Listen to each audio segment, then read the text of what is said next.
Hello brother, cigarette পাবো না, ওরা ভিতরে ডাস্টবিনে না খাবার নাই। খাবারগুলো খেতে গেলে কুকুর ঝগড়া করে। ডাস্টবিনগুলো ভাব নেই কুকুরের বাপের, এটা আমার বাপের ডাস্টবিন আছে। তুমি আর কখনো ডাস্টবিনের খাবার খাবা না, ঠিক আছে?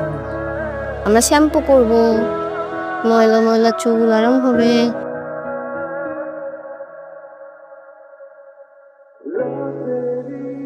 সালাম করো বাংলা নবাবকে উঠে।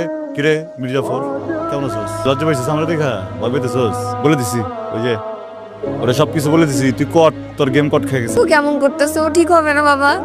চেষ্টা করছি মা, তোর সুখের জন্য আমি সব করতে পারি। তুই এভাবে ভেঙে পড়িস না, আমার মেয়েকে তিলে তিলে শেষ করে দিচ্ছি, আর এখানে বসে পাগলের অভিনয় করছি। হ্যাঁ, তোমাকে কিছু কথা বলবো, তুমি শুনবে? কি বলবে? চোখে তাকিয়ে বলতে চাই ভালোবাসে, আমাকে একটু বলে দিবে বোকা ছেলেকে আমি কি উত্তর দেবো? ফুল নিলাম, কিন্তু ভেবে দেখো ভুল করছো কিনা। ভেবে সময় অপচয় করবো না। বোকা ছেলে, আরেকটু ভেবে দেখো। জুই, পকেটের শেষ টাকা দিয়ে ফুলগুলো এনেছিলাম, তুমি কিছু না পেলে খুব কষ্ট হবে, মনটা তো দিয়ে যেতে পারো।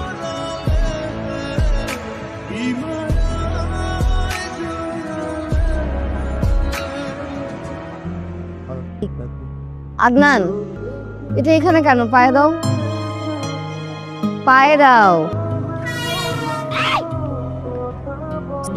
এখানে সাগরের মতো বিশাল হব আমি, এত বড় হব আমি, 4টা বিয়ে করব। আস্তে থাকো, গাইতে থাকো। এরকম করতেছো কেন? এরকম করছো কেন তুমি? কি হয়েছে তোমার? কেন এমন করতেছো? শোন মা, শুধু শুধু মন খারাপ করে কোনো লাভ নেই। ও যখন পালিয়েছে ওকে খুঁজে বের করা যাবে, কিন্তু আমি চাই না যে তুই ওকে খুঁজে বের কর। বাবা, আদনান কি আর বুঝতে হবে না?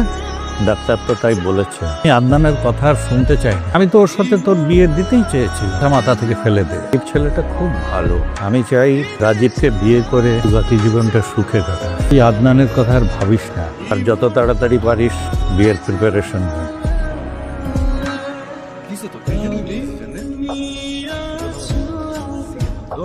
রাজু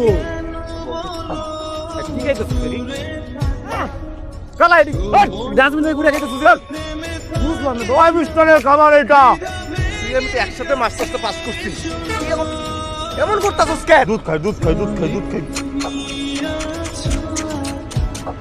তোর দিবি না, একদম একদম তোর দিবি না, তুই তোর দিবি না, এই যে তোর দিবি না, তুই তোর দিবি না, তোর দিবি না।